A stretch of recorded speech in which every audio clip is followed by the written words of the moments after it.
ตามทุกวันเวลา 20 นาฬิกาเป็นต้นไปโปรดกดปุ่มติดตามและกด Subscribe เมื่อทำเป็นทีมมา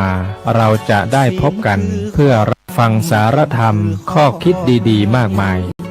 รับบุญง่ายๆด้วยการกดแชร์เผยแพร่เป็นธรรมทานสัพพะทานังธรรมทานังชินาติการให้ธรรมะย่อมชนะการให้ทั้งปวง1 แชร์ 1 บุญมีค่าเท่ากับเผยแผ่ธรรมะให้กว้างไกล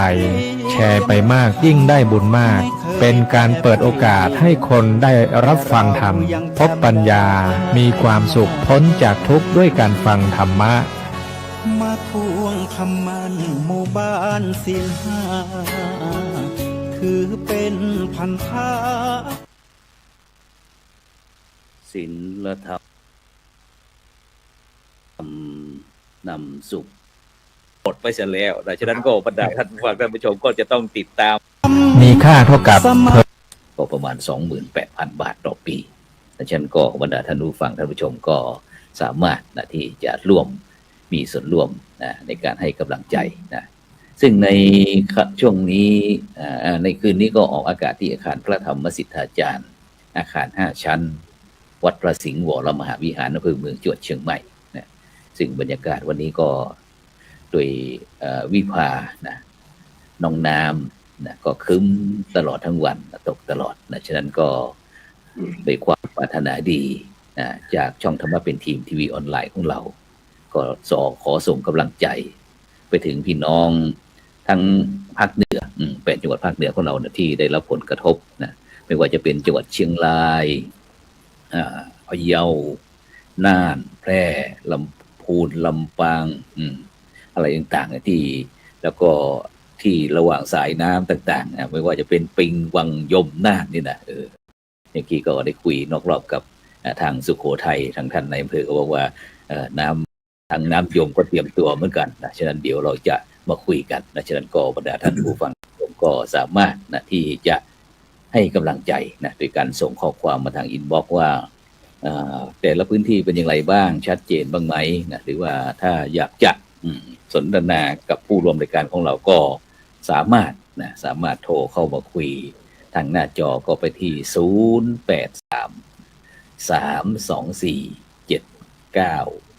0833247984 0833247984ซึ่งเราก็จะเปิดไมค์ให้กับบรรดาท่านผู้ฟังท่านผู้ชมได้คุยกันบ้างได้ระบายกันบ้างเพราะอัดอั้นตันใจกันเสียเหลือเกินทางรอบข้างชายแดนของเราก็โอ้โหตุ้มตั้มอะไรจีปะทะฉะนั้นก็เราก็น้องน้ำมาอีกแต่ก็ไม่เป็นไรเพราะพวกเราดำเนินชีวิตด้วยความไม่ประมาทฉะนั้นเราไปพบกับผู้ร่วมรายการของเราท่านแรกก็ไปที่ท่านอาจารย์พระมหาดวงอำนาจสิริมังคโลเจ้าอาวาสวัดสวรรคารามอำเภอสวรรคโลกจังหวัดสุโขทัยนมัสการครับท่านอาจารย์มหาอำนาจดวงอำนาจครับผมครับกราบถวายความเคารพท่านอาจารย์พระครูประยัติโสพลประยัติครับครับผมครับสาธุครับวันนี้ได้ออกการเป็นครั้งแรกโดยเฉพาะเป็นสดครั้งแรกครับของโครงการหมู่บ้านรักษาศีล5 ปีนี้นะครับเพราะว่าไปที่สุโขทัยนั่นก็คณะกรรมการแล้วก็ประทับใจนะครับประทับใจฉะนั้นก็นอกจากที่จะมีพวกเราทั้ง2 ลูกกับอีก3 ท่านแล้วก็บรรดาท่านผู้ฟังท่านผู้ชมที่ก็ติดตามทั่วโลกฉะนั้นก็ FC ใคร FC มันก็จะมีใครบ้างแล้วก็ส่งข้อความมาก็แล้วก็ไปที่ท่านที่2เลยก็เข้าไปที่ท่านพ่อเมืองสวรรคโลกก็แล้วกันเข้าไปที่ท่านอเนกวิทยาพิรุณทองนะครับท่านนายอำเภอสวรรคโลกเจริญพรท่านนายอำเภอ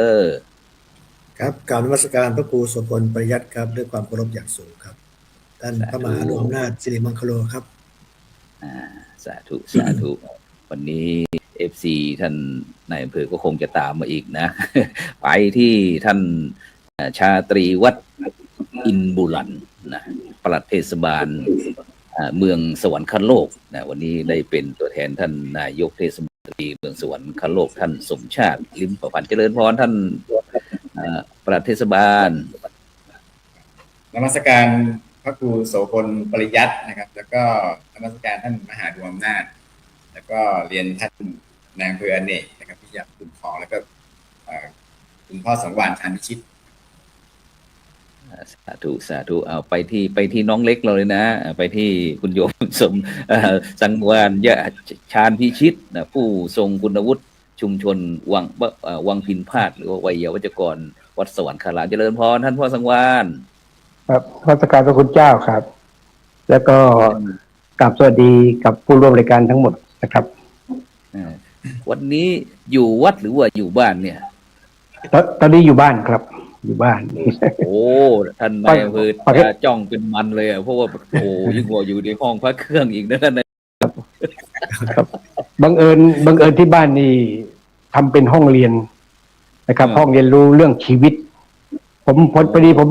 เคยรับรายการกศนครับการศึกษาตลอดชีวิตเพื่อปวงชนเพราะนั้นทำบ้านให้เป็นห้องเรียนแล้วกำลังจะทำวัดให้เป็นโรงเรียนสอนวิชาชีวิตให้กับประชาชนครับโอ้ท่านจะมาหาดวงอำนาจต้องไปบ้านของพ่อสังวานบ่อยๆนะมาแล้วครับมาแล้วครับผมติดใจตรงไหนเราก็แต้มสีไว้เนาะครับฉะนั้นวันนี้บรรดาท่านผู้ฟังท่านผู้ชมนะก็ได้รู้จักทั้งท่านอาจารย์พระมหาดวงอำนาจสิริมังคโลนะเจ้าอาวาสวัดสวรรคารามนะแล้วก็ท่านอเนกวิทยาพิรุณทองนะท่านนายอำเภอสวรรคโลกแล้วก็ท่านชาตรีวัดอินทบุรันนะประเทศบาลเมืองสวรรคโลกแล้วก็พ่อสังวานชาญพิชิตผู้ทรงคุณวุฒิชุมชนวังพินพาดหรือว่าวัยวัจกรวัดสวรรคารามนะเพราะว่าวันนี้แน่นอนละเราตั้งประเด็นหัวข้อบอกว่าชุมชนยุคใหม่ชุมชนศีลห้ายุคใหม่จะยังไงนะซึ่งก็ชุมชนวังพินพาดนั้นก็อยู่ที่อำเภอสวรรคโลกจังหวัดสุโขทัยนะซึ่งก็จะมีวัดประจำชุมชนก็คือวัดสวรรคารามนะแล้วก็โดยเฉพาะก็อยู่ในตัวเมืองพิษณุโลกสวรรคโลกนะซึ่งก็ถือว่าเป็นเมืองเก่าซึ่งโดยเฉพาะไปที่ท่านอาจารย์มหาดวงอำนาจก็แล้วกันครับตอนนี้บรรยากาศที่วัดสวรรคารามเราเป็นยังไงบ้างครับเพราะว่าตอนนี้น้องน้ำทางเหนือนี่ก็สุดๆนะครับทางที่ล่าสุดนี้ที่จังหวัดน่านนะครับจังหวัดน่านจังหวัดแพร่นะครับจังหวัดน่านนี่ก็ขอเลื่อนละความจริงจังหวัดน่านนี่จะลงที่อำเภอเวียงสาในวันที่30กรกฎาคมนี้แต่ขอเลื่อนไปที่เป็นวันที่29สิงหาคมสุดท้ายเลยครับไม่รู้ว่าที่สวรรคโลกสวรรคารามของเราเป็นยังไงบ้างครับยังเป็นสวรรค์อยู่หรือเปล่ายังอยู่ครับเพราะว่าที่สวรรคโลกจริงๆแล้วเป็นเมืองที่น้ำผ่านตลอดเลยแต่ว่าต้องบอกว่าผู้บริหารบ้านเมืองตั้งแต่ในอำเภอท่านนายกเทศมนตรีเมืองสวรรคโลกนะท่านสามารถมีกำลังคนที่จะบริหารจัดการน้ำได้อย่างยอดเยี่ยมส่วนใหญ่ในเขตตัวเมืองของสวรรคโลกเนี่ยเป็นเขตเศรษฐกิจนะท่านผู้บริหารท่านจะเอาอยู่ครับท่านพระอาจารย์ครับที่วัดเรามีน้ำน้องน้ำถึงไหมครับท่วมเมืองไหมที่วัดสวรรคารามของเราคือจริงๆแล้วที่ฝั่งวัดเนี่ยจะสูงกว่าฝั่งตลาดเพราะว่าตรงข้ามวัดก็จะเป็นฝั่งตลาดครับถ้าหากว่าเข้าฝั่งวัดนี่ฝั่งตลาดก็ไม่เหลือครับพระอาจารย์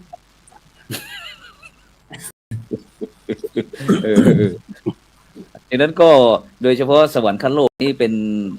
ทางแม่น้ำยมเนาะแม่น้ำยมผ่านไม่รู้ว่าครั้งฝนตกในครั้งนี้น้ำยมก็เยอะเหมือนกันนะครั้งน้ำอิงน้ำยมที่จังหวัดพะเยานะครับต้นน้ำยมจากจังหวัดพะเยาก็รู้สึกว่าตอนนี้ก็ที่จังหวัดแพร่นี่ก็ท่วมนะครับเมื่อบ่ายวันนี้ก็ได้รับรายงานจากท่านอาจารย์พระครูโกไสคณะกรรมการโครงการหมู่บ้านรักษา5ของเราก็รายงานบอกจังหวัดแพร่จะต้องขยับขยายขอเลื่อนเหมือนกับจังหวัดน่านไหมท่านก็บอกว่าเดี๋ยวตอนบ่ายนี่ก่อนรอดูตอนบ่ายนี่ถ้าตอนนี้ก็ทางรอบนอกเมืองก็ท่วมเหมือนกันแต่ถ้าเข้าถึงพระบาทปิ้งเมืองแล้วก็แน่นอนแล้วแต่ที่หมู่บ้านเป้าหมายของเราอยู่ที่อำเภอสูงเม่นท่านนายอำเภอท่านอเนกวิทยาพิรุณทองท่านนายอำเภอสวรรคโลกไม่รู้ว่าน้องน้ำปีนี้ที่สวรรคโลกของเราจะได้รับผลกระทบมากน้อยอย่างไรแล้วมีการเตรียมการอย่างไรบ้างท่านนายอำเภอครับก็ได้รับรายงานมานะครับว่าช่วงอาทิตย์ที่ผ่านมามีน้ำเหนือเนี่ยตกปริมาณฝนค่อนข้างมากนะครับที่จังหวัดพะเยาแพร่น่านนะครับ แล้วก็เป็นการคาดการณ์ว่าวันนี้เช้าพรุ่งนี้นะครับประมาณ6 โมงเช้ามวลน้ำก็จะเข้าถึงอำเภอสวรรคโลกนะครับซึ่งมวลน้ำประมาณ 1,000 ลูกบาศก์เมตรเนี่ยก็มันก็จะมีลำแม่น้ำยมที่จะมีประตูน้ำมีคลองก้างปลา2 ฝั่งที่จะคอยแบ่งน้ำนะครับก็อย่างที่ท่านมหาดวงว่านะครับก็คืออำเภอสวรรคโลกเนี่ยเป็นทางน้ำผ่านนะครับถ้าเราผ่านไปเยอะๆมันก็จะไปกระทบหนักที่เมืองสุโขทัยดังนั้นก็เลยสวรรคโลกนี่ก็เลยเป็นจุดที่จะต้องระบายน้ำออก2 ข้างนะครับฝั่งหนึ่งฝั่งซ้ายนี่ก็จะไปเป็นคลองเขาเรียกคลอง6 บาทเพื่อผันน้ำไปสู่แม่น้ำยมที่น่านแม่น้ำน่านครับที่จังหวัดอำเภอพิชัยจังหวัดอุตรดิตถ์นะครับมันก็จะมียมสายเก่าที่แบ่งบ้างนะครับแล้วก็มีคลองน้ำโจรนะครับซึ่งการบริหารตรงนี้คือเราก็เตรียมวางแผนวันนี้ก็ได้เรียกประชุมท่านนายกท่านกำนันในพื้นที่หัวหน้าส่วนราชการนะครับเพื่อที่จะบริหารจัดการในการช่วยเหลือพี่น้องประชาชนที่จะได้รับผลกระทบซึ่งส่วนใหญ่ก็จะเป็นพื้นที่รอบนอกของอำเภอครับแล้วก็จะท่วมบ้านเรือนบ้างแล้วก็พื้นที่นาไร่สวนอะไรพวกนี้ครับซึ่งก็คาดการณ์ว่า พรุ่งนี้เช้า6 โมงนะครับก็คงจะต้องไปสำรวจแล้วก็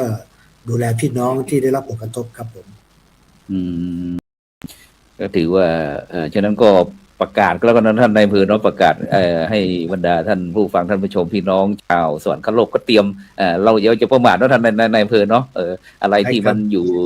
ข้างล่างใต้ถุนบ้านอะไรเราก็เก็บนะให้มันยกสูงขึ้นเพราะว่าทุกปีเนาะอย่างสวรรคโลกอย่างพิษณุโลกอะไรต่างอุตรดิตถ์อะไรต่างก็จะมีประมาณนี้นะเพราะว่าในปัจจุบันนี้รู้สึกว่าน้องน้ำจะเยอะเพราะว่าเราทางผู้บริหารของประเทศเรานี่ก็เป็นห่วงว่าเวลาฤดูแล้งอาจจะไม่มีน้ำก็อาจจะมีการเก็บกักเก็บน้ำไว้เป็นที่เนาะท่านนายอำเภอเนาะก็เลยอาจจะน้ำอาจจะเยอะสักนิดหนึ่งไม่เหมือนสมัยก่อน40-50 ปีก่อนเนี่ยเราไม่มีเขื่อนไม่มีอ่างอะไรต่างน้ำก็ใช้เวลาประมาณสักครึ่งละแต่ในปัจจุบันนี้ก็จะมีการเรียกน้ำนะฉะนั้นก็ฝากความปรารถนาดีนะจากสังฆพัฒนาเพื่อประชาชนบทบาทพระสงฆ์ในยุคนิวนอร์มอนไปถึงบรรดาท่านผู้ฟังท่านผู้ชมพี่น้องประชาชนนะที่ยังที่อยู่ใต้น้ำเนี่ยใต้น้ำถ้าอยู่เหนือน้ำตอนนี้ก็ทางท่วนหน้าทางเชียงรายทางพะเยาทางแพร่ทางน่านนี่ก็ได้รับน้ำกันท่วนหน้านะฉะนั้นก็ตรงเหลืออยู่ที่ถ้าล่างลงไปอุตรดิตถ์สุโขทัยพิษณุโลกอะไรนครสวรรค์อะไรต่างเนี่ยก็ขอให้ระมัดระวังให้เตรียมการไว้นะเพราะมันไม่แน่นอนเพราะว่าตอนนี้ฝนก็ยังตกอยู่นะท่านนายอำเภอเนาะฉะนั้นเราไปที่ภาพหลักเราไปเทศบาลเห็นว่าพื้นที่สวรรคโลกนี่เขาเนี่ยเป็นศูนย์เศรษฐกิจทั้งเทศบาลมีการเตรียมการอย่างไงบ้างอันพ่อชติวัฒน์ท่านปลัดเทศบาลเมืองสวรรคโลกมีการเตรียมการอย่างไรบ้างก็นมัสการพระคุณเป็นเจ้านะครับแล้วก็ท่านนายอำเภอจริงๆแล้วเนี่ยวันนี้ผมมาในนามเป็นตัวแทนได้รับมอบหมายจากท่านนายกครับท่านบอกนายเจริญพรครับก็ตรงนี้เนี่ยในเรื่องของการป้องกันน้ำท่วมเนี่ยซึ่งเป็นนโยบายหลักของท่านนายกนะครับก็ให้ความสำคัญก็ท่านก็จะเป็นคนที่ค่อนข้างที่จะต้องเตรียมการไว้ก่อนแต่อย่างเนิ่นๆนะครับเรามีอุปกรณ์นะครับในการป้องกันเนี่ยเรื่องกระสอบทรายนะครับแล้วก็เรื่องทรายที่เราเตรียมซึ่งตรงนี้เนี่ยก็อย่างที่ท่านมหาดวงได้กล่าวไปก็คือว่าท่านนายกเนี่ยจะให้ความสำคัญเป็นพิเศษเพื่อป้องกันในเรื่องของน้ำที่จะท่วมในชุมชนซึ่งของเราเนี่ยทุกๆปีที่ผ่านมาก็แค่ประมาณแค่น้ำในปีที่แล้วอาจจะมีบ้างแต่ก็คือไม่ได้ถึงที่ว่าจะต้องเข้ามาในตลาดก็จะเป็นเฉพาะแค่เป็นทางน้ำผ่านซึ่งถ้าดูแล้วเนี่ยในปริมาณปีนี้ว่าเราก็น่าจะพอรับไหวนะครับซึ่งเรามีความพร้อมในเรื่องของ เครื่องสูบน้ำนะครับในขณะที่ถ้าเกิดมีฝนตกลงมาด้วยเนี่ยเราก็จะสูบน้ำออกไปพร้อมๆกันเพราะตรงนี้เนี่ยเราลงอุบแล้วในขณะนี้เนี่ยที่น้ำในวันนี้ที่ผมเดินขึ้นมาพอดีด้วยได้ลงไปนั่งอยู่ที่หน้าดับเพลิงกับท่านนายกด้วยแล้วก็ลงมาดูในเรื่องของขณะนี้ระยะน้ำเนี่ยถ้าดูแล้วตอนนี้ถ้าตรงแถววังชิ้นเนี่ยมัน10 เมตรกว่านะครับแล้วก็ล่าสุดถ้าตรงที่หน้าดับเพลิงในขณะนี้8 เมตรนะครับก็8 เมตรเนี่ยเราอุดหมดแล้วนะครับเราลงอุดท่อที่น้ำที่จะลอดเข้ามาในตัวเมืองนะครับส่วนในเรื่องของการเดินน้ำเนี่ยเราก็จะใช้วิธีติดเครื่องสูบน้ำเพื่อสูบน้ำออกน้ำที่ของบ้านเรือนพี่น้องชุมชนเนี่ยที่ใช้น้ำจะสูบน้ำออกแล้วเราจะไม่ให้น้ำเข้าดังนั้นเนี่ยเราก็ได้จัดเตรียมเวรยาม 24 ชั่วโมงนะครับโดยแบ่งเป็นในแต่ละกองงานของเทศบาลเนี่ยลงไปในพื้นที่ตั้งแต่เวลา 6 โมงเย็นแล้วนะครับซึ่งตรงนี้เนี่ยถ้ามีเหตุการณ์เร่งด่วนก็เราก็สามารถที่จะดำเนินการป้องกันแก้ไขนะครับซึ่งตรงนี้เรามีเจ้าหน้าที่ดูแลในแต่ละหน่วยของในเขตเทศบาลเนี่ยเตรียมความพร้อมซึ่งท่านนายกเนี่ยให้ความนะครับก็เลยมีเจ้าหน้าที่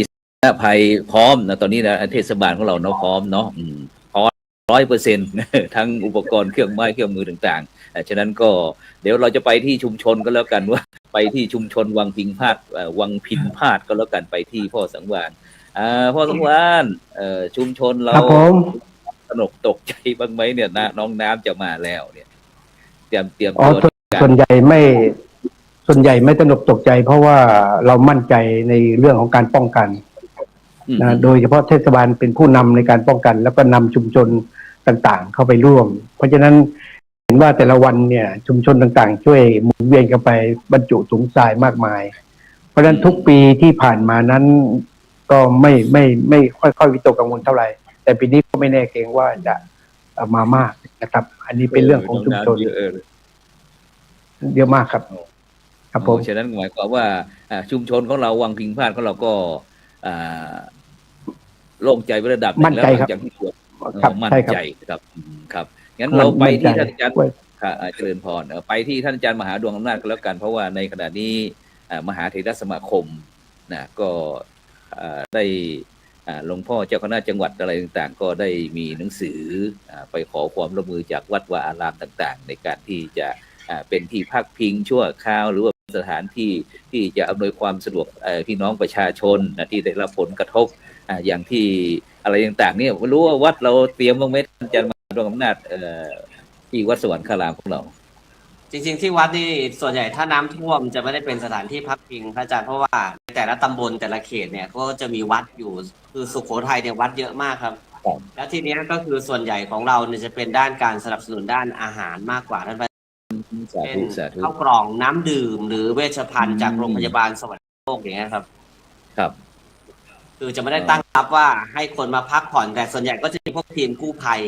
ที่เขาถ้าหากว่าน้ำมากจริงๆก็จะมีทีมกู้ภัยจากพิจิตรบ้างจากในตัวเมืองบ้างอะไรอย่างเงี้ยมาขอเข้าพักจากอุบลราชธานีก็เคยมาเข้าพักครับอาจารย์ครับผมสาธุเลยครับดังนั้นก็วันนั้นเห็นอยู่นะครับเห็นได้มีการบริจาคสิ่งของเข้าไปอาหารต่างๆฉะนั้นก็พี่น้องชุมชนวังพินพาดหรือว่าพี่น้องเทศบาลอำเภอสวรรคโลกจังหวัดสุโขทัยก็แล้วกันก็คงจะสบายไปอีกเปราะหนึ่งเพราะว่าเรามีทีมงานภาคีเครือข่ายที่เข้มแข็งนะโดยเฉพาะก็มีท่านพ่อเมืองท่านอเนกวิทยาพิรุณทองนะในอำเภอสุดหล่อของเรานะได้บอกว่าวันนี้ตอนนี้ยังอยู่ที่ว่าการอำเภออยู่เพราะว่ายังไม่ได้กลับเพราะว่าต้องรอพรุ่งนี้เช้าน้ำยมจากจังหวัดแพร่ก็จะมาลงถึงที่สวรรคโลกเนี่ยบรรดาผู้ฟังนะไม่ใช่ว่าจะเป็นท่านนายอำเภอหรือเป็นข้าราชการจะสบายนะแม้แต่พระคุณเจ้าก็ไม่สบายเหมือนกันแต่เราจะในปัจจุบันนี้มันก็จะการทำงานก็จะเป็นการบูรณาการกันในทำงานเป็นเครือข่ายเป็นทีมเนี่ยเราไม่ได้โชว์วันแมนโชว์แล้วต้องเป็นทีมแบบช่องของเรานี่แหละใครที่มีความรู้ความสามารถอย่างเงี้ยแล้วก็สื่อสารกันอย่างวันนี้เราช่องทำมาเป็นทีมในการสังฆพัฒนาเพื่อประชาชนเราก็เป็นเป็นประชาสัมพันธ์ให้พี่น้องประชาชนคนไทยของเราที่ คาดว่าจะได้รับผลกระทบในก็ได้รับทราบเบื้องต้นเพื่อที่ความไม่ประมาทฉะนั้นไปที่ท่านอาจารย์มหาดวงอำนาจก็แล้วกันทีนี้เราก็จะกลับมาที่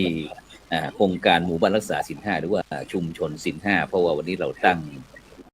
หัวข้อบอกว่าชุมชนรักษาศีลห้ายุคใหม่จะอย่างไรดีนะครับซึ่งปกตินั้นถ้าเป็นหมู่บ้านทั่วๆไปเขาก็จะเป็นมีผู้ใหญ่บ้านมีกำนันมีพ่อหลวงแม่หลวงอะไรต่างๆนะแต่ในที่ชุมชนของเราก็มีผู้นำชุมชนฉะนั้นพ่อสังวานชุมชนวังพินพาดเนี่ย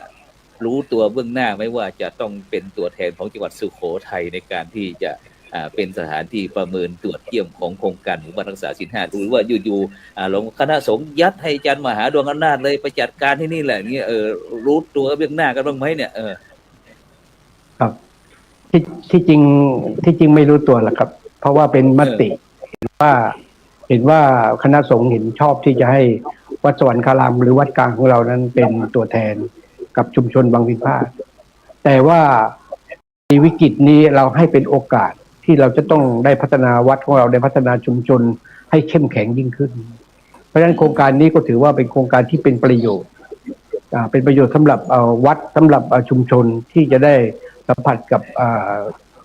เกี่ยวกับคำสอนของทางพุทธศาสนาให้มากยิ่งขึ้นแล้วก็เป็นเรื่องราวที่เราใฝ่รู้ใฝ่เรียนเรื่องนี้กันอยู่แล้วนะครับชุมชนบางพิพาทนี่ไม่ใช่ธรรมดาครับเป็นชุมชนที่เข้มแข็งในเชิงของพลังของความศรัทธาในพระพุทธศาสนามาดั้งเดิมนานมากแล้วสั่งสมกันมารุ่นต่อรุ่นเพราะฉะนั้นกิจกรรมของวัดเราจึงเป็นกิจกรรมสู่ชุมชนมาที่วัดชุมชนแล้วก็พาคนในชุมชนไปบริการคนนอกชุมชนอย่างกับทำให้เราได้ร่วมไม้ร่วมมือกับหน่วยงานเช่นของท่านนายอำเภอก็ดีของเทศบาลก็ดีนะครับนี่ก็ถือว่าเป็นถึงแม้ว่าเราจะให้กำหนดให้เป็นไม่ค่อยรู้ตัวลงหน้าแต่ว่าเมื่อรับแล้วเราเห็นว่าเป็นโอกาสอันดีงามของเราโดยเฉพาะท่านเจ้าวาดท่านมุ่งมั่นเรื่องนี้อยู่แล้วครับก็หมายความว่าก็มันเป็นปกติของชุมชนของเราแล้วกันเนาะไม่ได้ว่าพอได้รับการคัดเลือกเราพวกเราจะต้องมาเริ่มสตาร์ทตั้งแต่เลข0เลข1เลข2เลข3แต่มันเป็นวิถีชีวิตของชุมชนใช่ไหมพ่อถูกต้องครับวิถีไทยวิถีพุทธของเราเนี่ยครับแล้วก็ที่ผมบอกว่าเป็นกำไรของวัดเราของชุมชนเราก็คือการได้มีส่วนที่ทำงานแบบมีเชิงระบบการทำงานที่มีเชิงหลักฐานการทำงานที่มีการบูรณาการอันนี้สำคัญที่สุดครับทำให้คิดว่าในอนาคตต่อไปเนี่ยทำให้วัดของเราจะพัฒนาไปอย่างมีเชิงระบบแล้วก็เข้มแข็งยั่งยืนอันนี้สำคัญที่สุดครับสาธุเอาไปที่ท่านอาจารย์มหาดวงนาคก็แล้วกันนะในฐานะที่วัดก็เป็นส่วนหนึ่งนะเพราะว่า ต้องคุยให้เรียนให้กับบรรดาท่านผู้ฟังได้ช่วยชมได้รับทราบกันว่าหลังจากที่ประเทศเข้าสู่ยุคโลกาภิวัตน์เนี่ยประชาชนคนไทยพี่น้องประชาชนคนไทยทุกหมู่เหล่าไม่เว้นแต่พระสงฆ์องค์เจ้าก็ได้รับผลกระทบเช่นเดียวกันอย่างที่เราเห็นนี่แหละแต่เนื่องจากประเทศชาติของเราอาจจะมีบุคคลที่หลากหลายขึ้นแล้วก็มีความคิดเห็นที่หลากหลายขึ้นอาจจะฝ่ายหนึ่งเห็นด้วยฝ่ายหนึ่งไม่เห็นด้วยก็เลยทำให้ชุมชนสังคมประเทศชาติเราอาจจะมีการชะลอเรื่องการพัฒนาไปบ้างนะฉะนั้นคณะสงฆ์ไทยเราได้รับการร้องขอจากคณะรัฐบาลบอกจะทำอย่างไรดีให้พี่น้องประชาชนคนไทยเราเนี่ยได้เป็นน้ำหนึ่งใจเดียวกันนะอยู่รักกันเหมือนพี่ดีกันเหมือนน้องปรองดองกันเหมือนญาติอย่างเงี้ยฉะนั้นก็คณะสงฆ์ไทยเราก็เลยมีโครงการ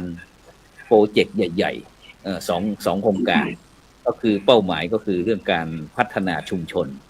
แล้วก็การพัฒนาวัดการพัฒนาชุมชนหมู่บ้านสังคมนี่ก็เกี่ยวกับว่าโครงการหมู่บ้านรักษาศีลห้า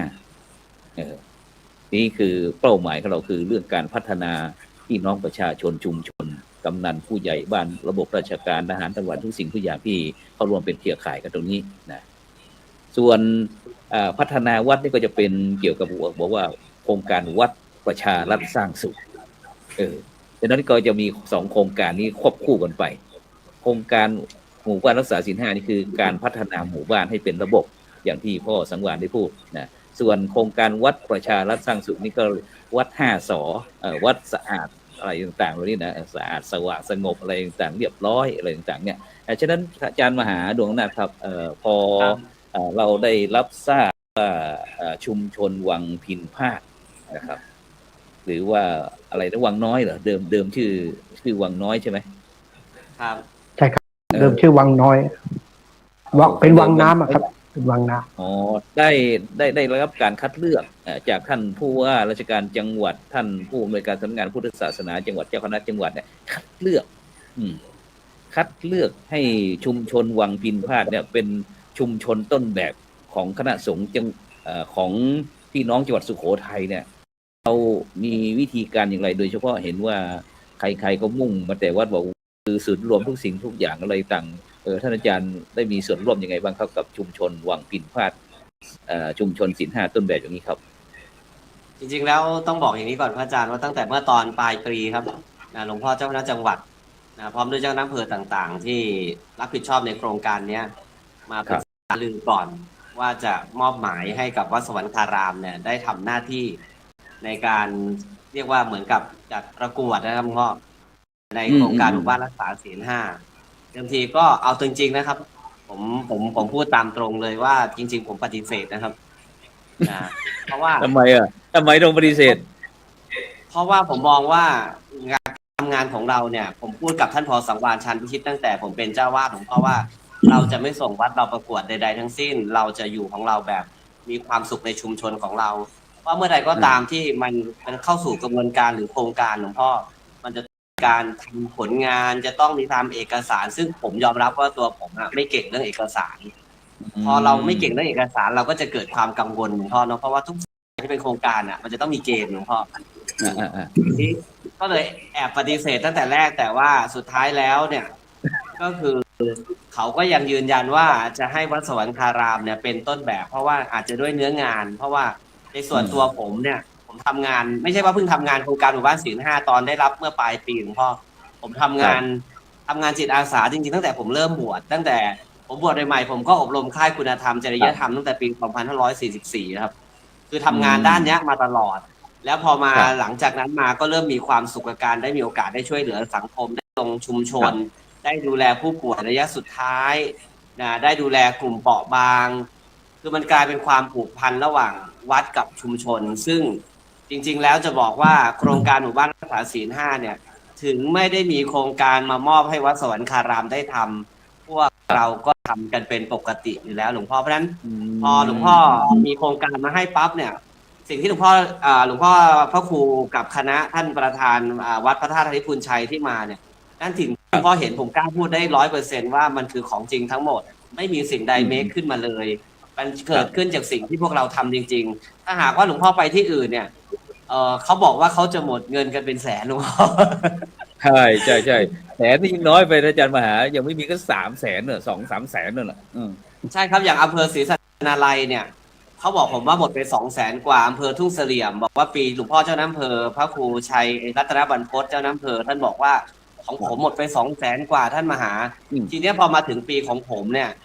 ก่อนที่จะจัดสถานที่ที่หลวงพ่อเห็นนะครับท่านรองเจ้าคณะจังหวัดสุโขทัยรูปที่1ท่านก็มาเยี่ยมท่านเจ้าคณะอำเภอทุ่งเสลี่ยมท่านก็มาเยี่ยมผมก็เลยบอกกับท่านว่าหลวงพ่อครับผมไม่มีเก้าอี้หลุยสวยๆหรอก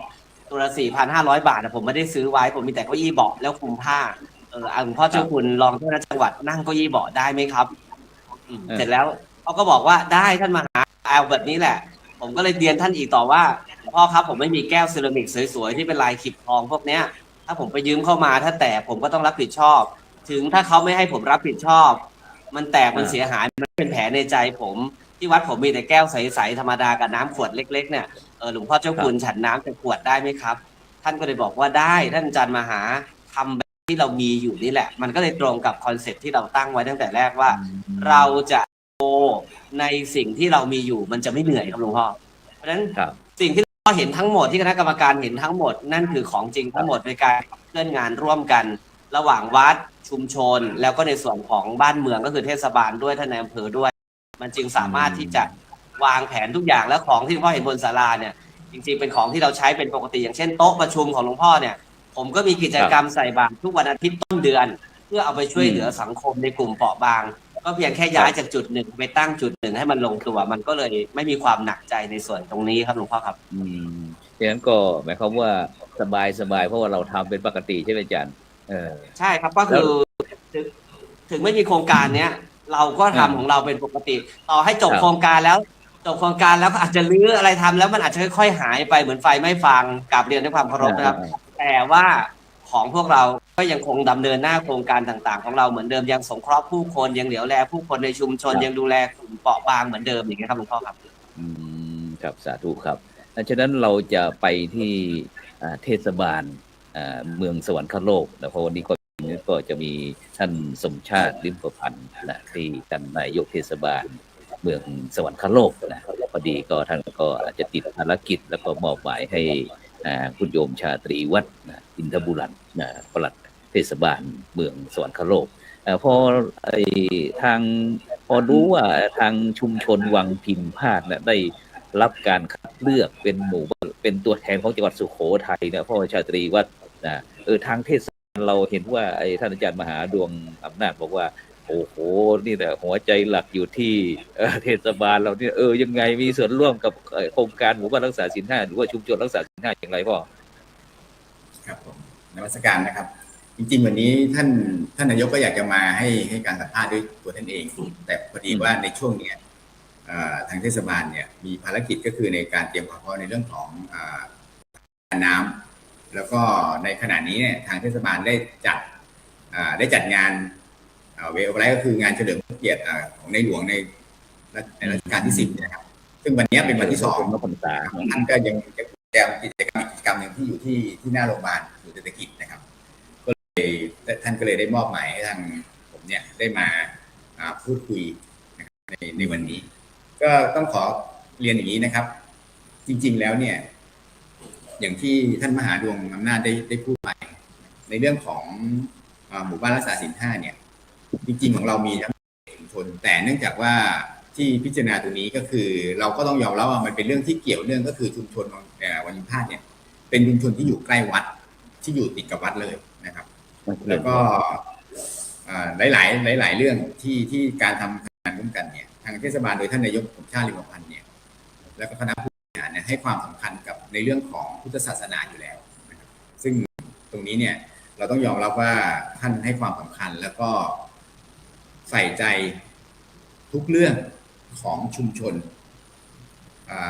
จะสังเกตเห็นว่าก็คือในช่วงเย็นๆเนี่ยท่านนายกท่านก็จะปั่นจักรยานของท่านลงกับชุมชนเป็นเรื่องปกติอันนี้เป็นเล่าให้ฟังนิดหนึ่งเนื่องจากว่าผมก็ได้ย้ายมาได้เข้าปีที่3ครั้งแรกที่ผมเจอท่านมหาอำนาจเนี่ยก็คือการได้ลงไปช่วยเหลือชุมชนโดยท่านนายกเนี่ยท่านปั่นจักรยานวันนั้นนะผมจำได้เลยท่านเจอมหาดวงอำนาจเนี่ยครั้งแรกก็คือไปดูแลคนในชุมชนของท่านมหาดวงเนี่ยข้างๆวัดถ้าผมจำไม่ผิดท่านนายกเนี่ยก็ไปกับท่านมหาดวงเนี่ยรวมก็คือเหมือนว่าร่วมมือร่วมแรงร่วมใจกันสร้างบ้านให้กับคนที่ด้อยโอกาสผมก็เลยได้พบกับท่านเราสึกว่าเราก็อิ่มในเรื่องของจะหาพระที่แบบเป็นแบบนี้สักองค์เนี่ยก็ค่อนข้างยากวันนั้นผมยังจำได้เลยว่าท่านมหาดวงท่านนายกลงทุนไปเท่าไหร่งั้นเดี๋ยวมาหารกับทางอาตมานะซึ่งจริงๆแล้วเนี่ยผมก็ไม่รู้เลยว่าทำไมทางพระได้มาช่วยตรงนี้ที่ตรงนี้เนี่ยเนื่องจากว่าตรงนั้นผมจำได้เป็นเด็กประถมเป็นเด็กผู้หญิงแล้วก็คือพ่อแม่เหมือนไม่ได้อยู่ด้วยกันท่านก็ไปช่วยแล้วก็คือเด็กโตท่านนายกก็ห่วงในเรื่องของพ่อเป็นผู้ชายลูกเป็นลูกสาวอะไรเงี้ยท่านนายกกับท่านมหาดวงก็ไปสร้างบ้านให้ตรงนั้นนะลูกจะสร้างของหลังนั้นมันก็เป็นเรื่องเกี่ยวเนื่องที่ผมมองว่าทางวัดแล้วก็ทางชุมชนแล้วก็ทางเทศบาลเนี่ยให้ความสำคัญของการดูแลนะครับผู้ด้อยโอกาสด้วยนะครับแล้วก็ของ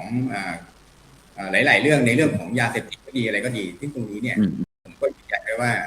ทางวัดนะครับไม่ได้ทำกิจกรรมอะไรก็คือที่เห็นก็คือเป็นภาพเรื่องจริง ที่มันเกิด ซึ่งผมเนี่ยที่ลงไป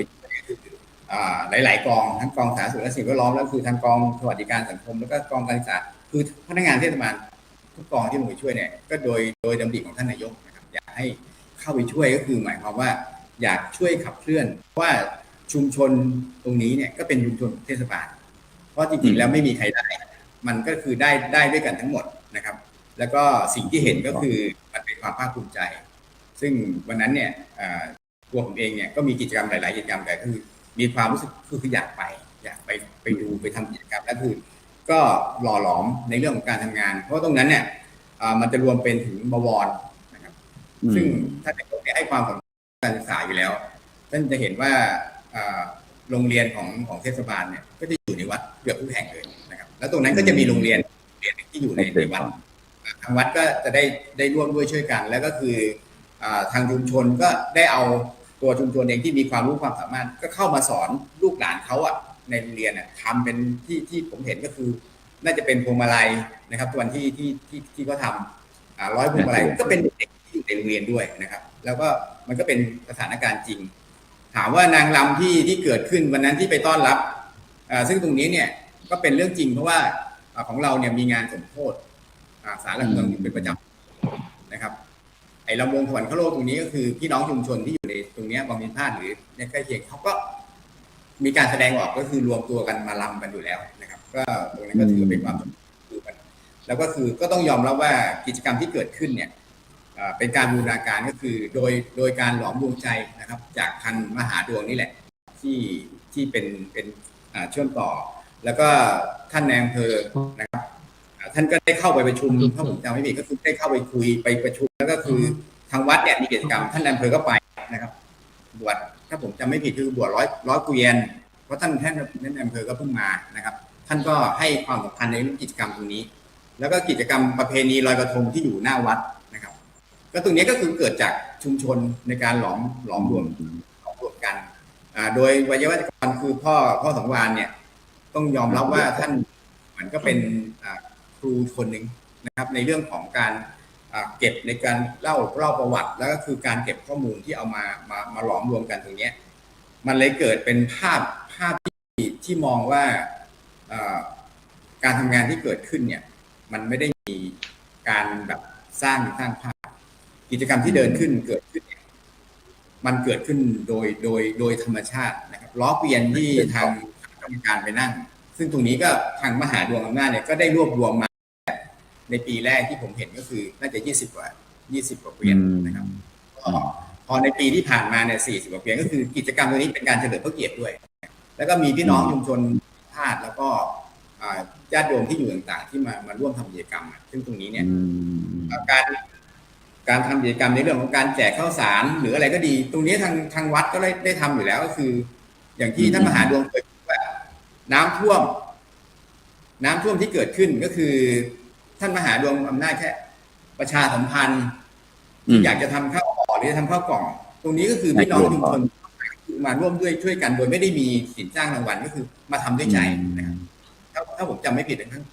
นั้นก็คือเป็นช่วงรอยต่อที่ท่านอำเภอเนี่ยจะใกล้จะเข้ามาพอดีนะแล้วก็คือใกล้ท่านนายอำเภอคนเก่าก็ใกล้จะเกษียณซึ่งตรงนี้เนี่ยผมมองว่าศูนย์รวมที่สำคัญที่สุดก็คือวัดแล้วก็เราจะเห็นว่าความสำคัญของวัดเนี่ยที่มีอยู่เนี่ยมันจะโลงให้พี่น้องชุมชนที่อยู่ในละแวกนั้นน่ะเขาให้ความเรื่องของพุทธศาสนาแล้วก็จะเห็นว่า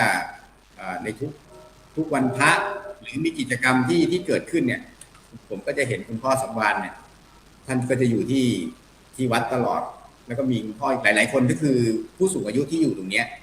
ที่เป็นข้าราชการมานานก็ดีหรือหลายๆคนพี่น้องชุมชนยกตัวอย่างเลยถามว่าทำไมวันนี้ผมกล้าพูดได้ก็คือชุมชนบางมินพาดเนี่ยก็จะมีคนที่เป็นก็คือพี่คาวินเนี่ยซึ่งตรงนั้นก็ผมก็มองว่าท่านก็เป็นคนแบบเป็นคนน่ารักนะแต่วันหนึ่งก็แกก็ได้ก้าวจากข้ามจากนั้นวาลงสมัครสทแล้วก็ได้นั่นคือว่าเป็นผลของความดีที่มันเกิดขึ้นในชุมชนมากกว่าซึ่งตรงนี้เนี่ยเป็นการการันตีหลายๆอย่างในเรื่องของการสนับสนุนซึ่งกันและกันนะครับโดยเฉพาะท่านนายกเนี่ยท่านอย่างที่ผมบอกว่า ท่านให้ความสำคัญในเรื่องของพุทธศาสนา แล้วก็โดยเฉพาะวัดกลางเนี่ยก็เป็น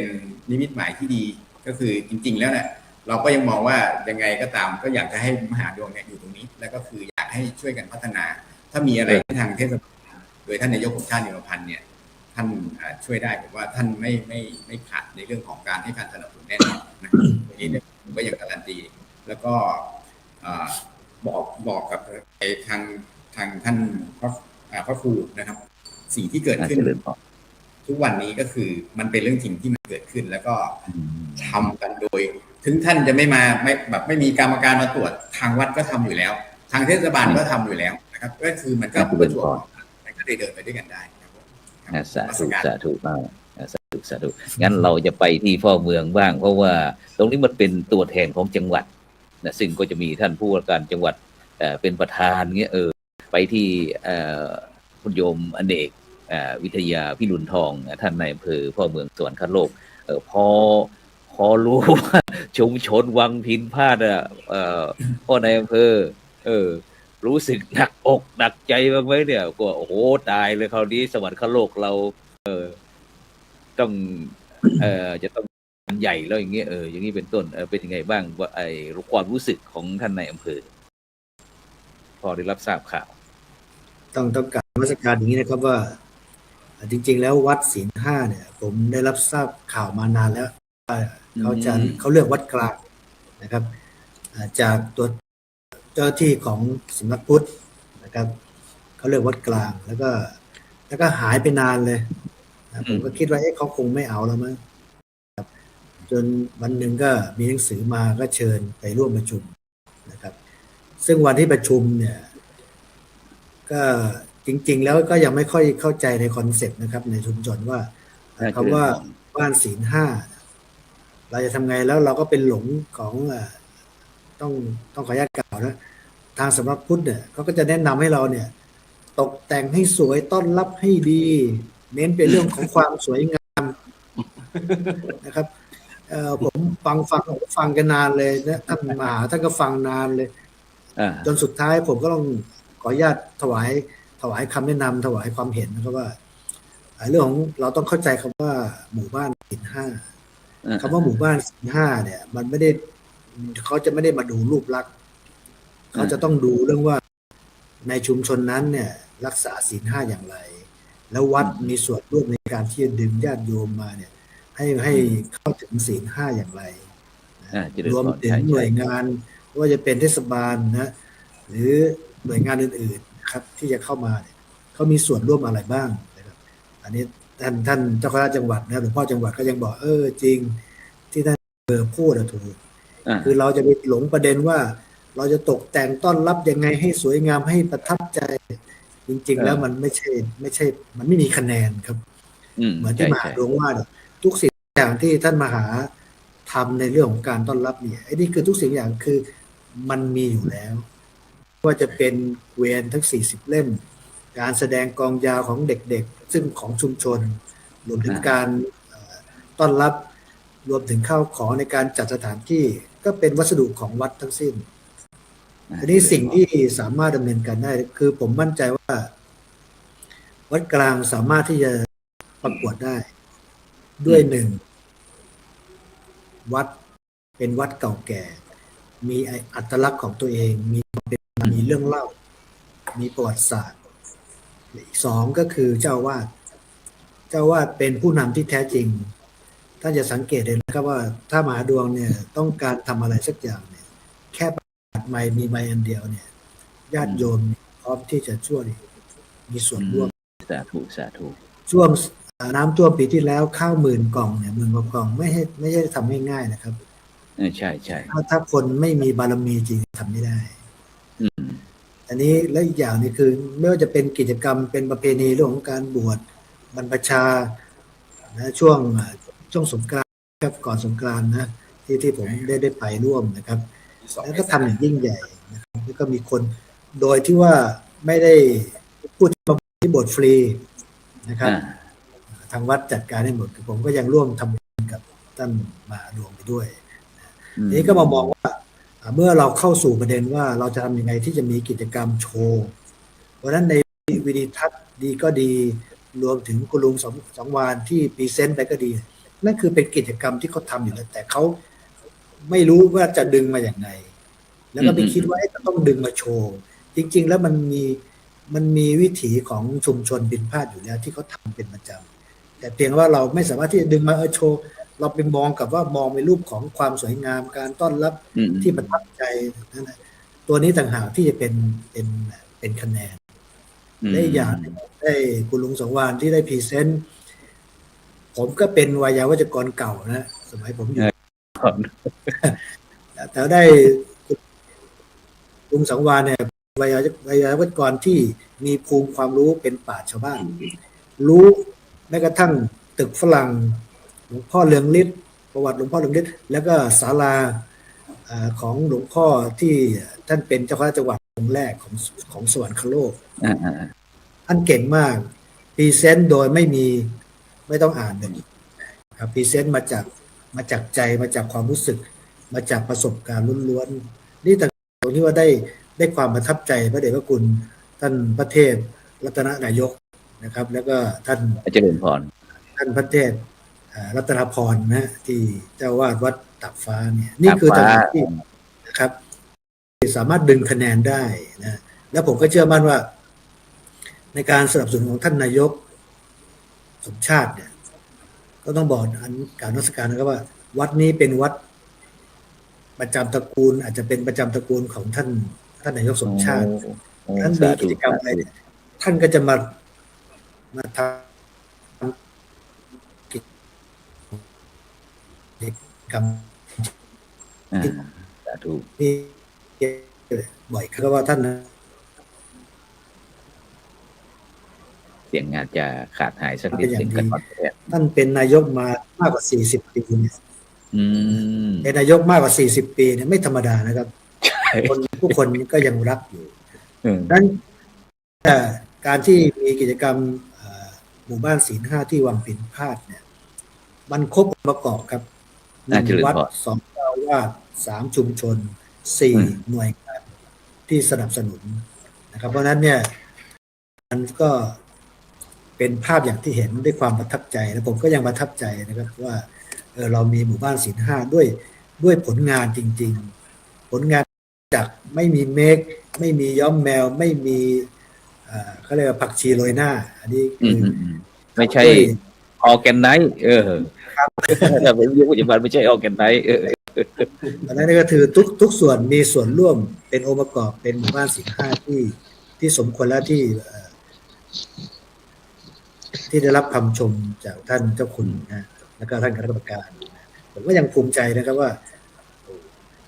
ตอนแรกก็ไม่คิดว่าเราจะสามารถพรีเซนต์ได้ขนาดนี้นะผมก็มองว่าคือเราได้มีผลงานเราได้มีก็เรียกอะไรมีความตั้งใจทำจริงๆแล้วก็โดยธรรมชาติโดยที่ไม่ได้เสริมเติมแต่งหรือเมคขึ้นมาแต่เราก็สามารถที่จะลื่นไหลให้ภาพออกมาลื่นไหลได้เรียบง่ายนะแล้วก็สวยงามครับสาธุซึ่งบรรดาท่านผู้ฟังท่านผู้ชมซึ่งในขณะนี้ก็กำลังติดตามรายการสังฆพัฒนาเพื่อประชาชนบทบาทพระสงฆ์ในยุค New Normal ซึ่งวันนี้นั้นทางรายการเราก็ได้รับความเมตตาได้รับเกียรติจากชุมชนวังพินพาดอำเภอสวรรคโลกจังหวัดสุโขทัยนะซึ่งวันนี้มาคุยแลกเปลี่ยนประสบการณ์ให้กับบรรดาท่านผู้ฟังท่านผู้ชมได้รับฟังเพราะว่าอย่างที่ท่านนายอำเภออเนกวิทยาพิรุณทองท่านได้คุยบอกว่าเนี่ยชุมชนเรานี่ก็คือพ่อเมืองที่มองวัตถุประสงค์ของโครงการเนี่ยทะลุปลูกโป่งว่าตรงนั้นตรงนี้นั่นนะสิ่งแรกๆนั้นก็อาจจะ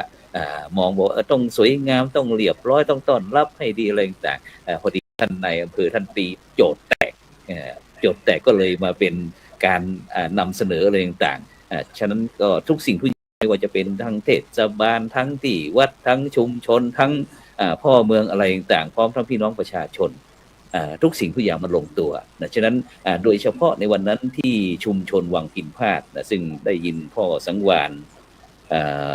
ชาญพิชิตนะซึ่งท่านเป็นวัยวัจกรแล้วก็เป็นผู้ทรงชุมชน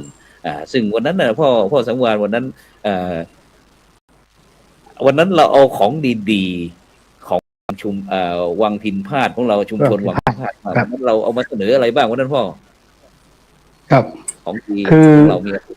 คือก่อนอื่นเนี่ย คนมักจะถามว่าทำไมชื่อวังพินพาทอ่ะแต่มันอะไร ต้องพยายามสืบค้นทั้งตำนานและประวัติ แล้วก็โดยเฉพาะอย่างยิ่งที่มีหลักฐานและมีหลักฐานเพราะเรื่องนี้มันเกิดสมัยกรุงศรีอยุธยาครับ โอ้หมายความว่าชุมชนวังพินพาทนี่เป็นชุมชนดั้งเดิม ดั้งเดิมครับ เดิมไม่ใช่ชื่อนี้ เดิมเปล่าบ้านวังน้อยพูดง่ายๆนะ อ๋อเดิมเป็นวังน้อย บ้านวังน้อย ใช่ครับ วังน้อยก็คือวังก็คือที่น้ำวนเป็นเวิงเป็นวัง น้ำวน ที่ในแม่น้ำนะครับ วันหนึ่งนะเขาบอกว่ามีวงปีพาทย์ชื่อดังอยู่ที่เมืองด้งอยู่ที่อำเภอศรีสัชนาลัยอยู่ตอนเหนือนู่นครับเมืองด้งนี่ในส่วนที่วงปีพาทย์วงนี้เจ้าของวงปีพาทย์ชื่อเจ้าโทนเป็นวงปีพาทย์ที่เก่งมากใครมีงานใหญ่ๆที่ไหนก็ต้องเอาวงปีพาทย์เนี้ยไปบรรเลงวันหนึ่งในฤดูฝนน้ำหลากเจ้าโทนก็ได้รับการติดต่อประสานงานเมืองเชียงชื่นก็น่าจะเป็นเมืองสวรรคโลกผมคาดว่าอย่างนั้นนะครับครับเสร็จแล้วก็ปรากฏว่าล่องเรือมาทั้งวงปีพาทย์ทั้งวงคณะทั้งเต็มคณะเลยบังเอิญครับน้ำมันหลากแรงมากพอถึงตรงวังน้อยเนี่ยบังเอิญแรงดูดของน้ำดูดทั้งลำลงไปจมหมดเลยครับทำให้คณะวงปีพาทย์ทั้งวงเสียชีวิตทั้งหมดครับและปิดวงเครื่องดนตรีต่างๆก็จมลงไปอยู่ในข้างล่างหมดไม่กี่วันศพก็ลอยขึ้นมาไปติดที่วัดตะโก้งผมก็ยังไม่ทราบว่าวัดตะโก้งอยู่ตรงไหนนะครับวัดตะโก้งแล้วก็หลังจากที่เรือวัดท่าเกษมนะครับไก่วัดเจ้าน้ำหลังจากที่นั่นมาเขาบอกว่ามีสิ่งที่มหัศจรรย์เกิดขึ้นก็คือเรื่องราวของการเสียงปีพาทย์ดังในตอนพบค่ำโดยเฉพาะอย่างยิ่งในโอกาสวันสำคัญเช่นวันโกนหรือวันพระใหญ่ๆคนจะได้ยินเสียงปีพาทย์โหยหวนบางคนก็ชอบบางคนก็ขนลุกบางคนก็กลัวอย่างยิ่งนะครับก็เลยบอกว่าชาวบ้านบอกว่าเปลี่ยนชื่อเถอะอย่าเอาวังน้อยเนี่ยเอาวังพินพาทย์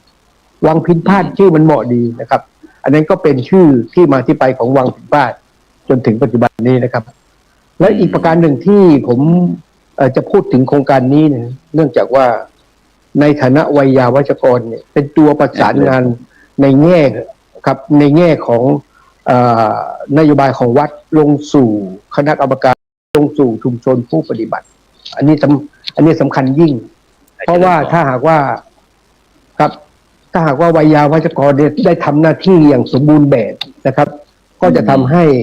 การดำเนินงานของวัดเป็นไปด้วยความเรียบร้อยนะผมบังเอิญโชคดีครับ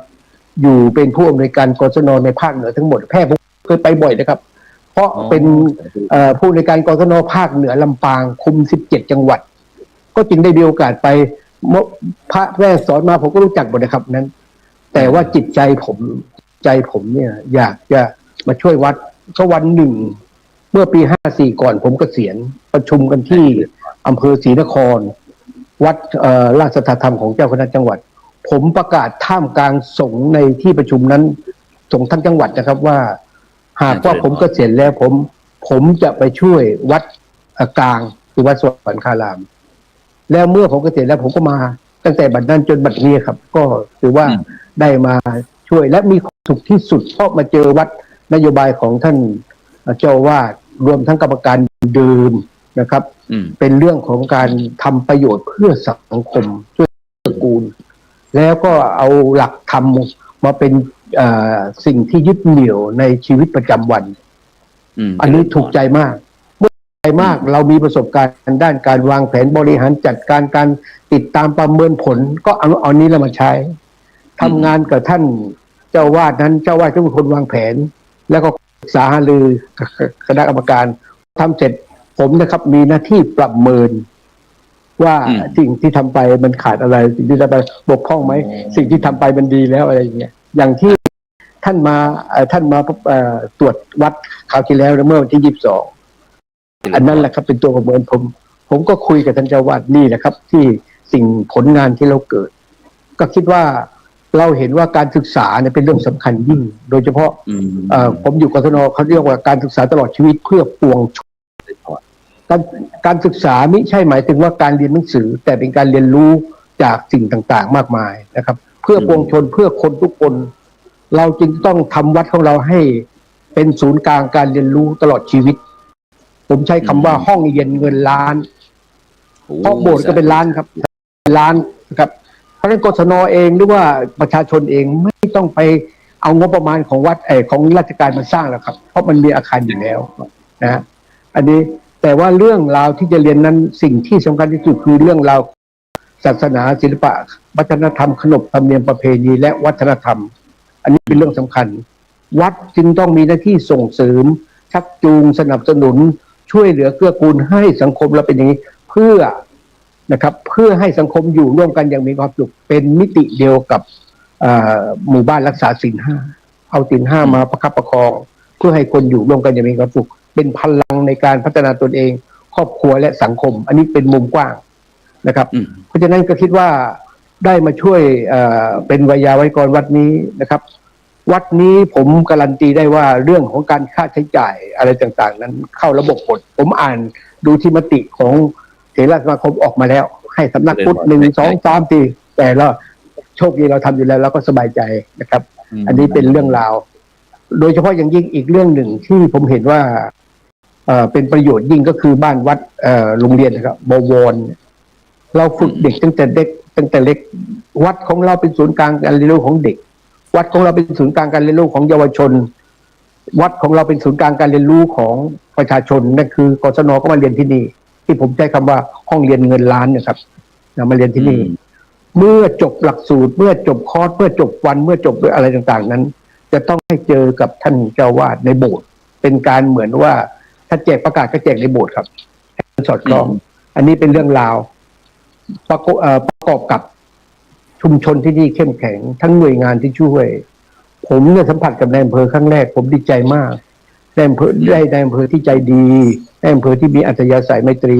ผมต้อนรับท่านอยู่แล้วผมอธิบายนะครับแล้วก็ผมก็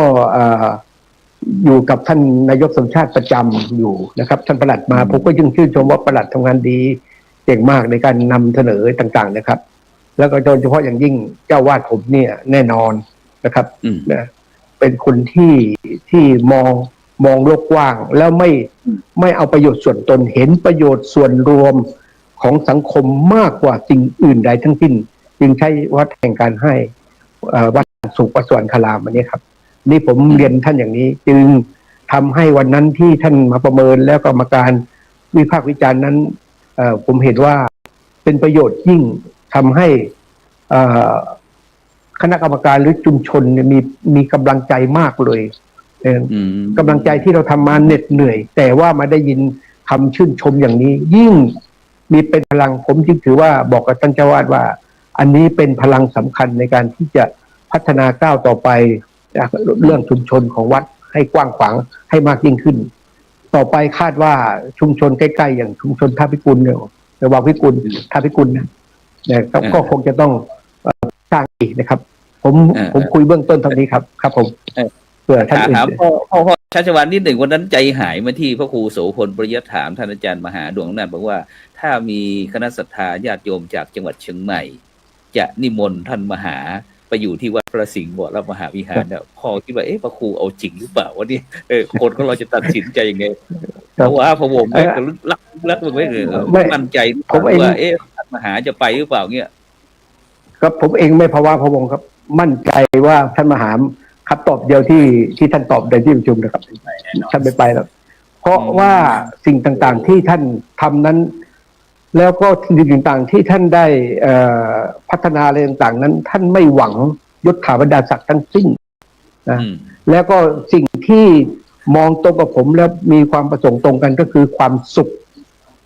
ทำอะไรก็แล้วแต่แล้วมีความสุขท่านทำแล้วที่วัดนี้มีความสุขผมทำงานที่วัดนี้มีความสุขจึงต้องพาคนอื่นทั้งชุมชนให้มีความสุขไปด้วยครับ ผมก็จึงไม่เชื่อว่าท่านมหาจะไปครับผม สาธุซึ่งอาจารย์ก็กระเซ้าเย้าแย่เป็นงั้นแหละอยากจะสร้างบรรยากาศให้สร้างบรรยากาศให้อาจารย์มหาได้ให้ความมั่นใจนะกับพี่น้องพุทธศาสนิกชนวัดสวรรคารามของเราแม้กระทั่งท่านชมชาติวัดเมื่อกี้ก็ยังยืนยันบอกไม่ไปหรอกท่านไม่ไปหรอกนี่ก็เป็นเครื่องยืนยันฉะนั้นเราจะไปที่อาจารย์พระมหาดวงอำนาจก็แล้วกันฉะนั้นก็บรรดาท่านผู้ฟังท่านผู้ชมที่กำลังติดตามการสนทนาทอล์กในรายการสังฆพัฒนาเพื่อประชาชนบทบาทพระสงฆ์ในยุคนิวนอร์มอนซึ่งวันนี้เราได้นำชุมชนต้นแบบจากชุมชนวังพินพาดตำบลอำเภอสวรรคโลกจังหวัดสุโขทัยของเรานะซึ่งปีนี้ถือว่าเป็นตัวแทนของจังหวัดสุโขทัยนะที่ได้รับการประเมินจากคณะกรรมการโครงการหมู่บ้านรักษาศีล5นะที่ทางคณะสงฆ์จังหวัดแล้วทั้งส่วนท่านผู้ว่านะซึ่งโดยเฉพาะวันนั้นโอ้โหทั้งท่านรองผู้ว่าทั้งท่านนายอำเภอไปเพียบภาคีเครือข่ายฉะนั้นวันนั้นในการจัดงานเนี่ยท่านอาจารย์ถามท่านอาจารย์มหาดวงอำนาจสักนิดใครเป็นคนออกแบบท่านอาจารย์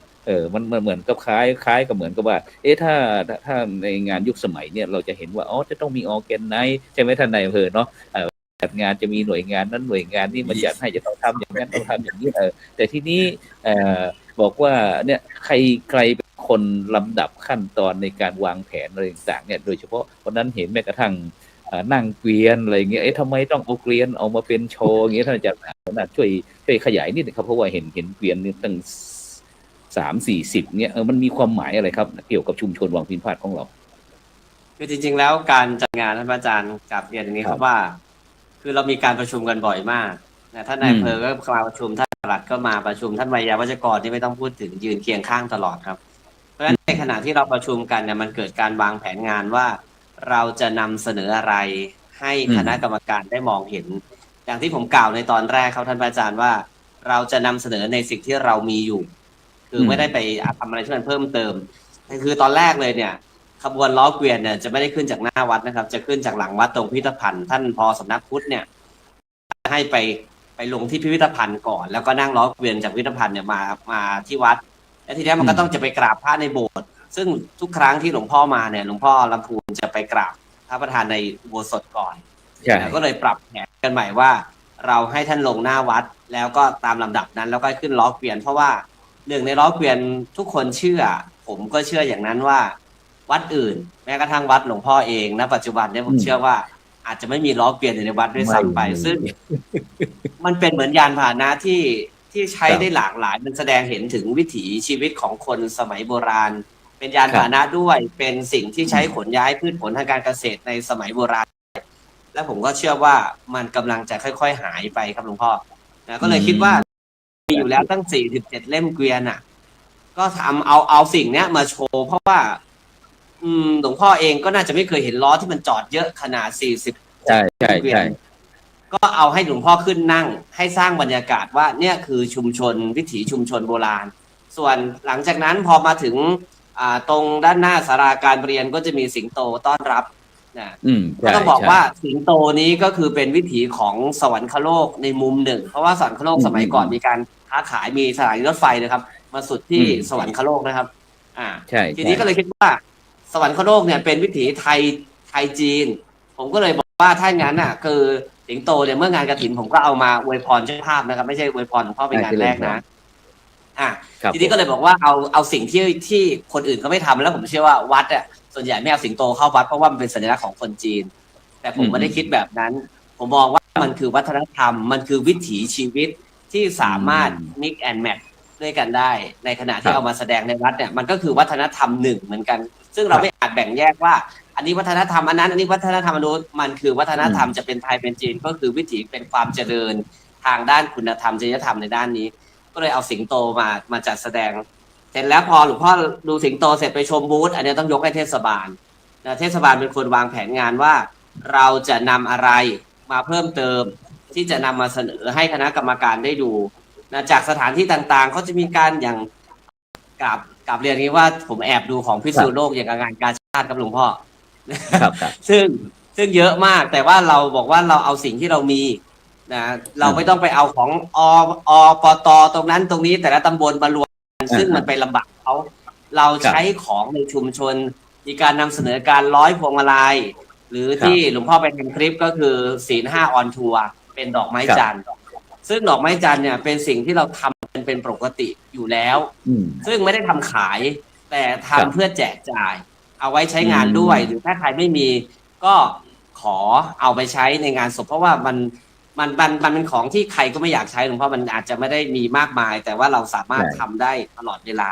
เพราะฉะนั้นมันก็เลยมีการนำเสนอในเรื่องของการร้อยมาลัยการทำดอกไม้จันทร์การซ่อมล้อเกวียนการทำผลิตภัณฑ์ของชุมชนไม่ว่าจะเป็นน้ำพริกไข่เค็มหรือมะม่วงหาวมะนาวโหหรือมะกรูดลอยแก้วอะไรต่างๆที่หลวงพ่อได้เห็นทำที่ผมเห็นก็จะมีขนมแดกงาแป้งข้าวหมากคือสิ่งเหล่านี้มันเป็นสิ่งที่มีอยู่ในชุมชนอยู่แล้วก็เพียงแค่เอามาจัดระบบระเบียบให้มันน่าสนใจพอหลังจากนั้นก็คือด้านบนศาลาการประเรียนนี่พูดครอบคลุมเลยนะครับบนศาลาการประเรียนคือผมก็ต้องบอกว่าผมนี่แหละเป็นคนวางแผนงานและชี้จุดแต่ละจุดว่าอะไรควรจะเป็นยังไงเพราะว่าผมทำงานตั้งแต่ผมบวชใหม่ๆตั้งแต่ผมเป็นผู้ช่วยเจ้าวาดผมบวชที่นี่คือที่วัดสวรรคารามแห่งนี้ในโบสถ์นี้นั้นผมคุกคีกับสถานที่ตรงนี้มาอย่างยาวนานแล้วผมเคยออกไปอยู่ข้างนอกอยู่วัดเจ้าคณะจังหวัดเคยสนองงานคณะสงฆ์ซึ่งเรามีประสบการณ์ด้านการจัดสถานที่ด้านการทำงานอยู่แล้วเพราะฉะนั้นเราจึงวางกรอบงานได้ค่อนข้างที่จะรัดกุมบวกกับได้รับข้อเสนอแนะจากคนในชุมชนว่าจะเอาแบบไหนหรือทางเทศบาลฝ่ายประชาสัมพันธ์ว่าทำอย่างไรแม้กระทั่งวิดีทัศน์นำเสนอให้หลวงพ่อชมเนี่ยทางเทศบาลก็ถามว่าแบบนี้ได้ไหมเขาก็เอาสคริปต์บางส่วนให้ผมดูว่าเราจะทำออกมาลักษณะนี้จะนำเสนออย่างนี้ให้ศีล 5มันมีชีวิตมันถ่ายทอดวิถีชีวิตของชุมชนครับหลวงพ่อครับครับผมโอ้สุดยอดครับใช่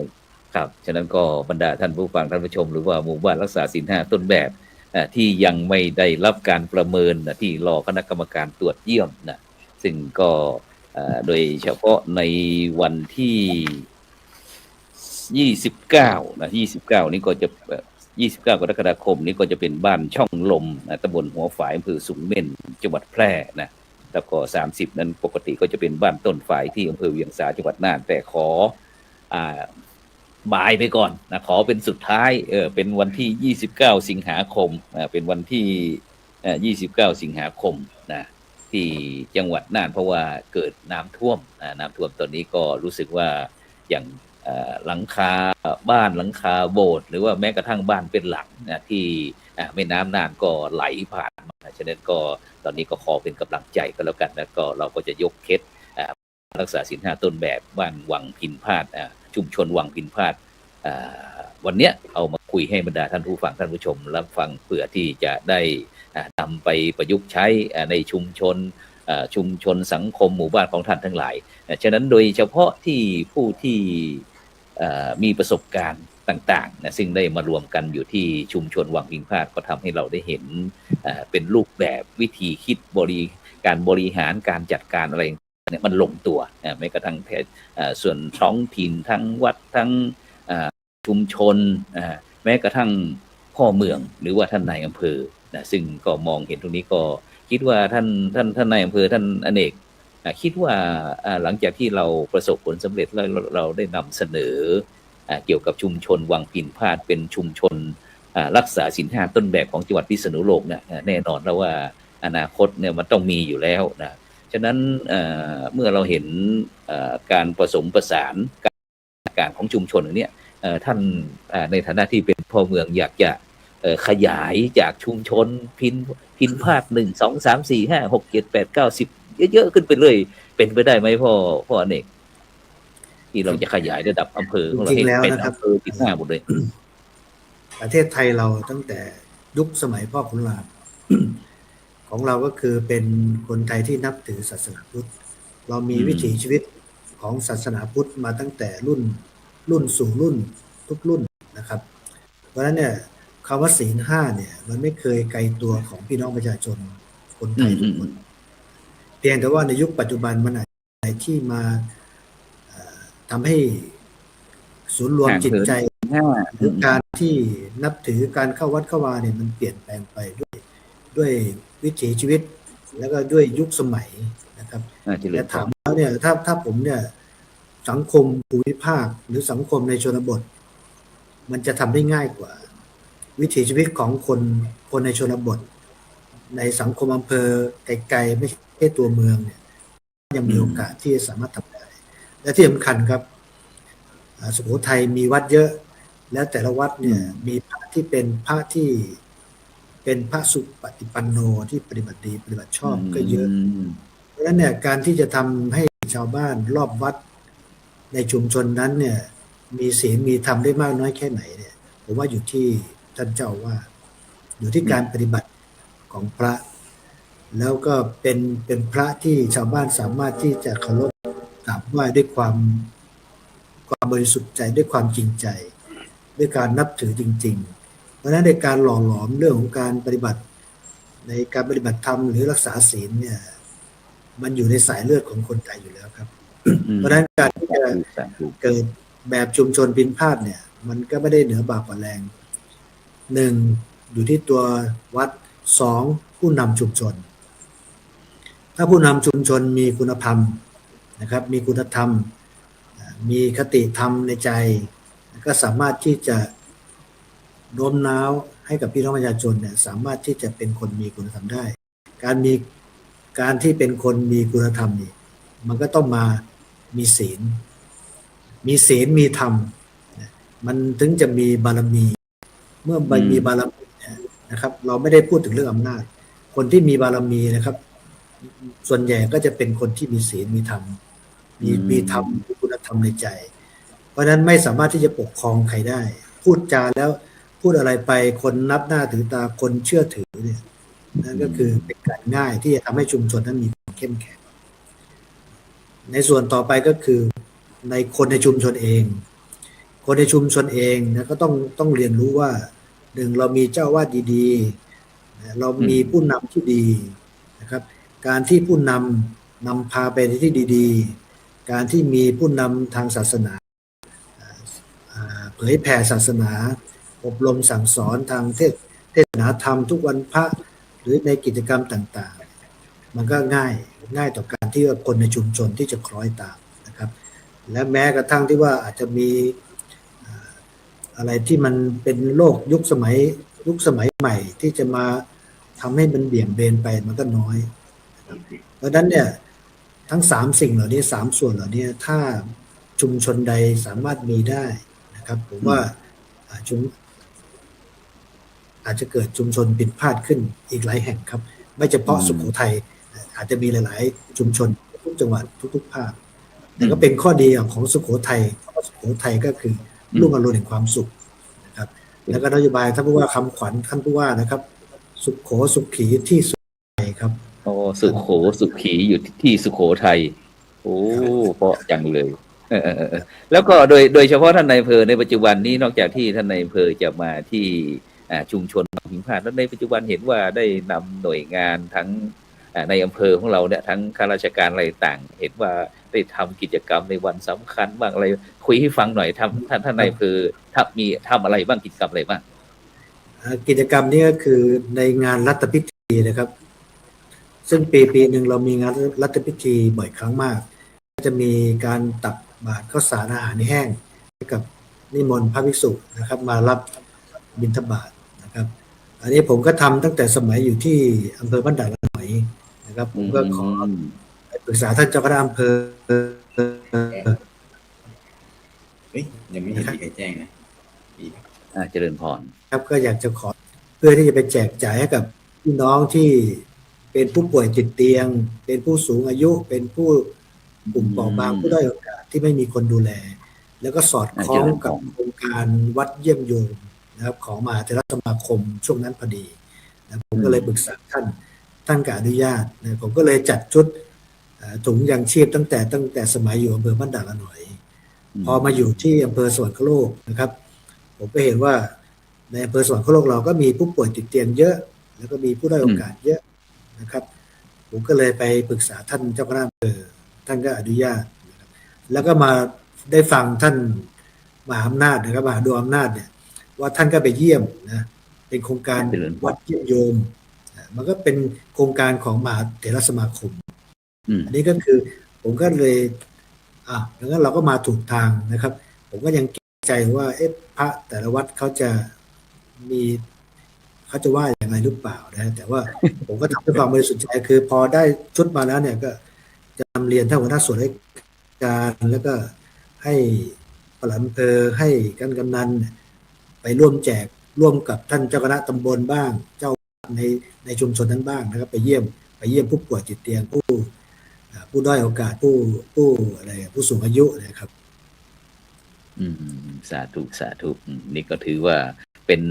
มือพ่อเมืองที่เป็นนักบริหารแล้วก็มองอะไรที่ทะลุปุโป่งสามารถที่จะบูรณาการทั้งภาคีเครือข่ายนุ่นไม่ว่าจะเป็นบ้านวัดราชการโรงเรียนอะไรต่างเข้ามานี่ก็คือพ่ออเนกวิทยาพิรุณทองในอำเภอสวรรคโลกพ่อเมืองสวรรคโลกครับฉะนั้นเราไปที่เทศบาลก็แล้วกันตัวแทนท่านสมชาติลิ้มประพันธ์ท่านชาตรีวัดอินทบุรันปลัดเทศบาลเมืองสวรรคโลกซึ่งท่านปลัดโดยเฉพาะโครงการหมู่บ้านรักษาศีลห้านี่นะหลังจากที่เราเป็นตัวแทนของจังหวัดเสร็จเรียบร้อยแล้วตอนนี้เราเป็นแชมป์ของจังหวัดคือเป็นเบอร์หนึ่งของจังหวัดสุโขทัยแต่ทีนี้เราก็จะต้องมีการผ่านขั้นตอนในการที่คณะกรรมการประเมินแล้วก็เพื่อก็จะมีการจัดโล่หมู่บ้านรักษาศีลห้าต้นแบบในระดับของภาคอย่างสุโขทัยอยู่ภาค5ก็จะมี4สุโขทัยตากพิษณุโลก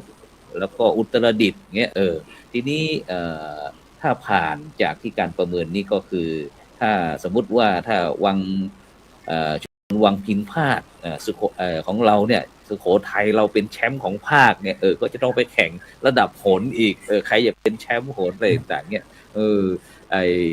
พร้อมดิโดยเฉพาะเรื่องการสนับสนุนอย่างเทศบาลเนี่ยโดยเฉพาะอย่างชุมชนของเราก็จะมีวิถีชีวิตประเพณีอะไรต่างๆเนี่ยที่จะต้องนำไปถ้าสมมุติว่าเราไประดับภาคไประดับประเทศอะไรต่างๆเนี่ยเสร็จแล้วมันก็จะมีอะไรที่นี่เราพร้อมที่จะซัพพอร์ตชุมชนบินพลาดออกไปเนี่ยเทศบาลเราครับนมัสการพระคุณเจ้านะครับจริงๆแล้วเนี่ยอย่างที่ทางท่านมหาดวงได้เกริ่นไปแต่แรกในการทำกิจกรรมตัวนี้เนี่ยเราจะบอกว่างบประมาณเราไม่ได้ใช้เลยนะครับซึ่งตัวนี้เนี่ยก็เกิดจากความร่วมแรงร่วมใจแล้วก็ศรัทธาของญาติโยมมากกว่าที่ลงมาช่วยนะครับในส่วนของเทศบาลที่ช่วยเข้าไปซัพพอร์ตนะครับเราก็ใช้กำลังคนแล้วก็กำลังสมองนะครับของบางส่วนก็คือเป็นของพนักงานเทศบาลนะครับแล้วก็ส่วนหนึ่งก็จะเป็นคณะครูแล้วก็ชุมชนนะครับและประกอบด้วยก็คืออย่างที่บอกก็คือว่าจุดรวมของชุมชนตรงนี้ก็อยู่ที่ทางวัดนะครับซึ่งมหาดวงอำนาจเนี่ยท่านเป็นบุคคลที่คนในชุมชนให้การยอมรับนับถือนะครับแล้วก็ประกอบด้วยก็คือทางไวยาวัจกรก็คือพ่อสังวาลเนี่ยท่านเป็นคนที่เขาเรียกอะไรเป็นคนที่มีมนุษยสัมพันธ์แล้วก็มีแนวคิดในการที่จะหาแนวทางที่จะมาร่วมด้วยช่วยกันนะครับประกอบกับทางต้องขอบคุณท่านนายอำเภอด้วยนะครับที่ทุกครั้งถ้าประชุมเนี่ยท่านก็จะเข้าไปด้วยหรือถ้าไม่เข้าไปก็จะมอบแล้วก็คือหลังจากที่พอทำไปแล้วท่านก็จะมาสอบถามเป็นถึงไหนตรงไหนยังไงมันติดขัดอะไรที่จะให้ทางอำเภอช่วยนะครับคือหลายๆหน่วยงานที่เข้ามาช่วยซัพพอร์ตเนี่ยรวมทั้งทางคณะสงฆ์ด้วยนะครับก็ต้องบอกว่าในส่วนของเทศบาลเนี่ยอย่างที่บอกก็คือที่ท่านนายอำเภอได้กล่าวไปแล้วว่าวัดกลางเนี่ยเป็นวัดที่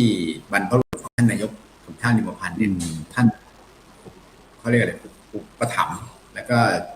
ช่วยดูแลตั้งแต่ต้นนะครับแล้วก็ตัวนี้เนี่ยเราก็แทบจะไม่ได้ใช้งบประมาณนะครับในเรื่องของการที่จะไปซัพพอร์ตเราก็ใช้แต่แรงนะแต่ถ้าถามว่ามาถึงสถานการณ์ตรงเนี้ยเราเคยคุยกับผมก็เคยคุยกับทางคณะกรรมการแล้วตอนประชุมกันว่าจริงๆแล้วเนี่ยเราก็ไม่ได้หวังถึงรางวัลเพียงแค่เราก็อยากจะทำเพื่อให้เรารู้ว่าชุมชนกับวัดของเราเนี่ยเราก็มีดี มีดีมีดียังไงอย่างที่เห็นก็คือ มาอวด สิงโตนะครับ อย่างสิงโตที่มาแห่ในวันนั้นน่ะก็เป็นทรัพยากรของลูกหลานคนในชุมชนทั้ง11ชุมชนด้วยนะครับของเทศบาลซึ่งเด็กๆเหล่านี้ก็เป็นเด็กในสังกัดของโรงเรียนเทศบาลที่ถูกฝึกโดยวิทยากรที่เป็นคนในชุมชนนะครับจนเดี๋ยวนี้ก็มีชื่อเสียงก็ไประดับชาติแล้วนะครับ ก็ทางพอท่านมหาดวงดำริบอกว่าเอ๊ะถ้าเรามีของเรามีดีตรงเนี้ยเอามาโชว์แล้วคือมารับต้อนรับเนี่ยมันก็จะเป็นความรู้สึกที่แบบต่างเขาเรียกว่าต่างศาสนาแต่คือมันก็ไปด้วยกันได้นะครับที่มองเห็นซึ่งตรงนี้ต้องบอกตรงว่ากิจกรรมที่มันเกิดขึ้นเนี่ยเราไม่ได้ลงทุนอะไรเลยเรามีของดีเราอยู่แล้วดนตรีไทยก็ดีอะไรก็ดีก็คือเกิดจากลูกหลานของคนในเขตเทศบาลอยู่แล้วนะครับซึ่งมันเป็นอะไรที่เป็นผลพลอยได้ที่เกิดจากการร่วมแรงร่วมใจแล้วคือความโอบอ้อมอารีแล้วคือความมีเขาเรียกอะไรผู้อุปการของคนสวรรคโลกก็ถือเป็นความโชคดีนะครับไล่มาตั้งแต่ท่านนายอำเภอที่ท่านก็เป็นคนน่ารักนะครับกับชุมชนอย่างที่ท่านพ่อสังวานพูดนะครับก็ทำให้แบบมันเกิดกระบวนการในเรื่องของปฏิสัมพันธ์ที่มันเกิดขึ้นการให้ความร่วมมือต่างๆเนี่ยเราก็ต้องยอมรับว่าทางวัดเนี่ยโดยเฉพาะท่านมหาดวงดีมากนะครับผมเห็นนะคือผมก็มีความรู้สึกปลาบปลื้มอย่างที่บอกว่าวันนั้นที่กรรมการหยอดมาว่าถ้าจะให้ไปอยู่จริงๆผมก็คิดในใจแล้วท่านไม่ไปแล้วเพราะท่านเกิดจากตรงนี้นะครับแล้วก็ถ้าผมจำไม่ผิดเนี่ยท่านนายกเคยเล่าให้ผมฟังว่าท่านเห็นท่านมหาดวงมาตั้งแต่เด็กแล้วก็ท่านพอบวชเข้าอยู่ในผ้าเหลืองเนี่ยท่านชื่นชมตลอดนะอันนี้พูดจากใจเพราะว่าท่านนายกได้ดำริกับผมได้คุยผมก็ยังเรียนท่านว่าจริงๆแล้วผมก็มีความรู้สึกภูมิใจนะก็เห็นว่าอย่างน้อยเนี่ยวัดของเราที่มันมีอยู่เนี่ยก็มีที่อยู่ในเขตเทศบาลเนี่ยก็จะมีหลายวัดด้วยกันก็จริงวัดก็ไม่ได้ไกลกันมากนะครับอย่างที่ท่านมหาดวงบอกก็คือวัดต้นหัดวัดบางไม้ขอนวัดจวนซึ่งเป็นวัดของหลวงนาเสน่ห์เนี่ยแล้วก็วัดกลางก็คือมี4วัดที่อยู่ใกล้เคียงก็คือทุกวัดก็บูรณาการร่วมกันนะครับซึ่งตรงนี้ผมมองว่าก็คือความดีของท่านแหละท่านเจ้าวาดนะครับที่ทำอะไรปากจะทำอะไรอย่างที่นายอำเภอบอกอ่ะมันหลั่งไหลมาคือเงินหาเงินเป็นล้านก็ไม่ใช่เรื่องยากนะครับคงไม่มีพระเจ้าวาดวัดไหนที่สักกี่องค์ที่มาพอมีกฐินหรือสามัคคีหรือพระป่าท่านก็ออกมาเองผมก็ได้ยินท่านพูดมาเองประชาสัมพันธ์ขึ้นรถประชาสัมพันธ์เสียงตามสายในเขตเทศบาลแล้วก็ท่านก็รับปากว่าของโรงเรียนที่เพราะโรงเรียนเนี่ยท่านก็จะเป็นผู้มีคุณูปการในเรื่องของการช่วยเหลือถ้าโรงเรียนมีการทอดประปาท่านก็บอกว่าต้องให้เกินหลักแสนนะโยมก็คืออย่างน้อยจะได้เอาเงินตรงนี้มาเพื่อให้ลูกหลานเราเนี่ยได้เป็นทุนการศึกษาเป็นอะไรขึ้นองค์นี้ผมท่านมหาดวงเนี่ยผมยืนยันได้ว่าท่านทำงานด้วยใจนะครับแล้วก็มีความเมตตาดังนั้นเนี่ยศีล 5อย่างที่บอกก็คือว่ามันเกิดขึ้นโดยที่อย่างที่ท่านนายอำเภอบอกว่าทุกคนต้องมีอยู่แล้วแต่เพียงแต่ว่าจะมีมากน้อยก็ว่ากันไปซึ่งตรงนี้เนี่ยมันเป็นสาระสำคัญที่มองว่าทำยังไงก็ได้ก็คือมันจะลงโลกใบนี้ไว้มันต้องมีศีล 5อยู่ในใจมันจะทำครบไม่ครบแต่ทุกคนอย่างน้อยก็ศีล 3 ข้อ4 ข้อ2 ข้อก็ยังดีก็คือทุกคนก็ยังมีความรู้สึกดีซึ่งวันนี้เนี่ยก็ต้องบอกว่าในเรื่องของการที่จะไปต่อหรือไม่อะไรจริงๆท่านมหาดวงเคยพูดแล้วว่าจริงๆมันเพียงแค่อยากให้รู้ว่านี่คือชุมชนวังมินท่าแล้วก็วัดกลางของเราเนี่ยมีดีมากกว่าที่ทุกคนจะได้เห็นแต่คือถ้ามาแล้วเนี่ยก็จะได้เห็นในสาระที่มันเกิดขึ้นโดยที่แบบเราไม่ได้เมคเพราะกระบวนการขั้นตอนที่เกิดขึ้นจากการร่วมแรงร่วมใจของกลุ่มของชุมชนกลุ่มของทางพระซึ่งผมไปเนี่ยผมลงแบบท่านมหาดวงนี่คือทำงานนี่คือเหมือนไม่ได้มองเลยว่าท่านเป็นเจ้าวาดพระทุกรูปที่อยู่ในวัดผมการันตีได้ว่าพระทุกรูปไม่เคยเป็นวัดจะสะอาดเสมอแต่ได้จังท่านเทศบาลเวลาเราหมดเสียแล้วก็กำลังคุยกันสนุกเลยกำลังถูกคอกันเลยความจริงอยากจะให้พ่อสังวานได้คุยถึงเกี่ยวกับเรื่องประเพณีอีกต่างหากแต่เวลามันหมดไปเสียแล้วดังนั้นก็บรรดาท่านผู้ชมก็จะต้องติดตามผลงานชุมชนวังพิมพาทฉะนั้นก็เหลือถวายเวลาให้อาจารย์มหาดวงอำนาจสักนาทีหนึ่ง กล่าวขอบคุณอนุโมทนาภาคีเครือข่ายที่ช่วยจัดงานหน่อยครับผมนิมนต์เลยครับท่านอาจารย์มหา ก็เจริญพรต้องขอบคุณท่านพระอาจารย์ก่อนที่ให้โอกาสผมแล้วก็ภาคีเครือข่ายทั้งหลายได้ทำหน้าที่ประชาสัมพันธ์ของความเป็นสวรรคโลกสุโขทัยขอบคุณทีมงานทุกคนแล้วก็ที่สำคัญกว่านั้นก็คือขอบคุณผู้สนับสนุนรายการของหลวงพ่อเองก็คือสังฆพัฒนาหรืออะไรต่างๆที่หลวงพ่อได้ทำแล้วขอบคุณที่หลวงพ่อให้โอกาสผมได้มานำเสนอในส่วนของความเป็นชุมชนของวังปิ่นพาทย์ถ้าหากว่ามีโอกาสต่อไปหากแม้นว่าหลวงพ่อจะเมตตาในโอกาสต่อไปที่จะให้ทำหน้าที่อะไรที่เป็นงานสาธารณะเพื่อประโยชน์แก่สังคมเช่นการเผยแผ่แบบนี้ก็ยินดีเสมอครับหลวงพ่อครับครับสาธุครับนี่ก็คือชุมชนวังพินพาทย์นะครับชุมชนหมู่บ้านรักษาชุมชนศีล 5ต้นแบบของจังหวัดสุโขทัยนะครับซึ่งปีนี้ก็ได้การประเมินนะครับจากคณะกรรมการโครงการหมู่บ้านรักษาศีล 5นะครับเมื่อวันที่22กรกฎาคมที่ผ่านมาครับฉะนั้นก็ในค่ำคืนนี้เราก็ได้ร่วมด้วยช่วยกันสนทนาคุยกันเพื่อที่จะเป็นประโยชน์นะครับต่อบ้านต่อเมืองของเราในการนำหลักธรรมคำสอนในทางพระพุทธศาสนาหมู่บ้านรักษาศีล 5นี้ไปประยุกต์ใช้กับชุมชนสังคมประเทศชาติของเราก็จะได้มีความสุขแบบยั่งยืนนั่นเองนะครับฉะนั้นก็ในค่ำคืนนี้เวลาหมดเวลาครับขอบคุณอนุโมทนากับผู้ร่วมรายการและท่านอาจารย์พระมหาดวงอำนาจท่านอเนกท่านนายอำเภอเมืองสวรรคโลกท่านชาตรีลิ้มประพันธ์นายกเทศมนตรีสวรรคโลกท่านปลัดชาตรีวัดแล้วก็พ่อสังวาสพร้อมถึงบรรดาท่านผู้ฟังท่านผู้ชมทุกท่านที่ร่วมด้วยช่วยกันในรายการสังฆพัฒนาเพื่อประชาชนหวังว่าวันพรุ่งนี้ก็7 โมงถึง7 โมงครึ่งเราก็พบกับรายการ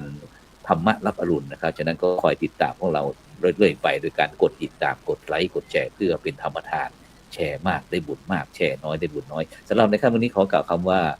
สาธุ กล่าวนมัสการครับ